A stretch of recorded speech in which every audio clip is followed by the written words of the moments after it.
Telangana rising 2047 ఒక విధానాన్ని తీసుకొని వికసిత్ భారత్ 2047లో భాగంగా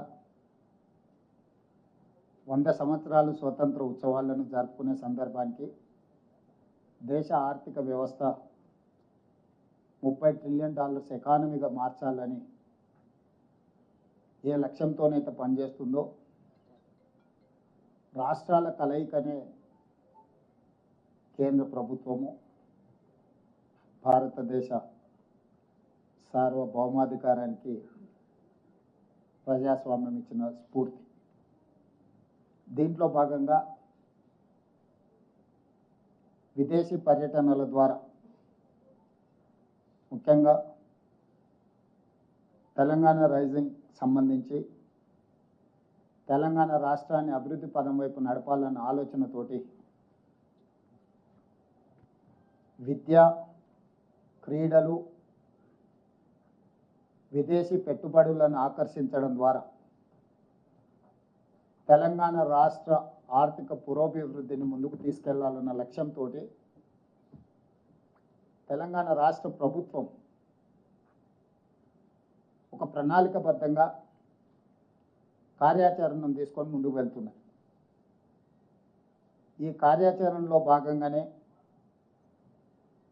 ఈరోజు విదేశీ పర్యటన నిర్ణయించుకొని విదేశాంగ మంత్రిత్వ శాఖను ముఖ్యమంత్రి కార్యాలయం సంప్రదించి తెలంగాణ రాష్ట్ర ప్రభుత్వం తరఫున విదేశీ పర్యటనను ఖరారు చేసుకోవడానికి గతంలో జరిగింది. ఇప్పుడు కూడా అదే ప్రయత్నం మేము చేయడం జరిగింది. దురదృష్టవశాత్తు కేంద్ర ప్రభుత్వము ఇంగ్లాండ్కు అనుమతి ఇచ్చి అమెరికా పర్యటనను తిరస్కరించింది.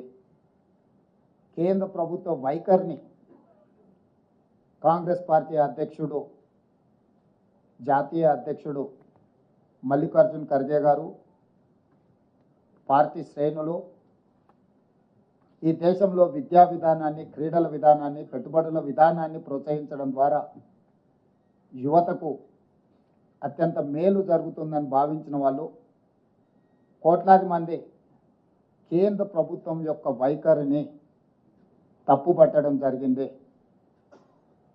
ఈ సందర్భంగా మినిస్ట్రీ ఆఫ్ ఎక్స్టర్నల్ అఫైర్స్ నా పర్యటనను తిరస్కరించడమే కాకుండా కేంద్ర ప్రభుత్వంలో అధికారంలో ఉన్న రాజకీయ పార్టీకి సంబంధించిన నాయకులు కూడా నా పర్యటనకు సంబంధించిన వివరాలను తప్పుదోవ పట్టించే విధంగా, తెలంగాణ రాష్ట్ర ముఖ్యమంత్రిగా వ్యక్తిగతంగా ఆరోపణలు చేసే విధంగా ఈరోజు భారతీయ జనతా పార్టీ నాయకులు మాట్లాడడం జరిగింది. భారతీయ జనతా పార్టీ నాయకుల గురించి నేను మాట్లాడదలుచుకోలేదు. ఎందుకు అంటే వాళ్ళకి ఆ స్థాయి లేదు,